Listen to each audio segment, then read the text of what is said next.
రేపు మన పెళ్లి రోజు కదానే అందరికి ఫోన్ చేసినావా? ఇంకెక్కడ బావ ఎవ్వరికి ఫోన్ చేయలేదు. ఫస్ట్ వదినతోనే స్టార్ట్ చేద్దాం.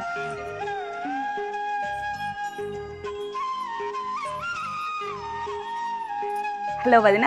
హలో వదిన, చెప్పు వదిన, ఏం చేస్తున్నావు? రేపు మా పెళ్లి రోజు వదిన, గుర్తుందా? అయ్యో వదిన, గట్ల మర్చిపోతానా? Advance happy marriage day. ఉట్టి శుభాకాంక్షలేనా వదిన? నాకేమద్దు. చెప్పు వదిన, నీకేం కావాలో? నువ్వు ఏది కావాలంటే అది తీసుకొస్తా. నాకు గిఫ్ట్ ఏమద్దు వదిన, నువ్వు వచ్చుడే పెద్ద గిఫ్ట్. అయ్యో వదిన, అన్నయ్య కొంచెం పనున్నదన్నాడు. ఈసారి వీలు కాదు కావచ్చు, మీరే సెలబ్రేట్ చేసుకోండి వదిన. ఏం మాట్లాడుతున్నావు వదిన? నువ్వు లేకుంటే పోషమ నైవేద్యమే వేసుకోం.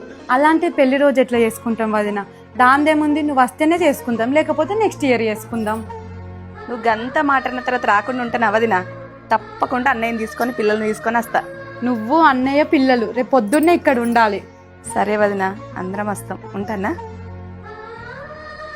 వదినని అన్నయ్యని అస్సలు బాధ పెట్టద్దు.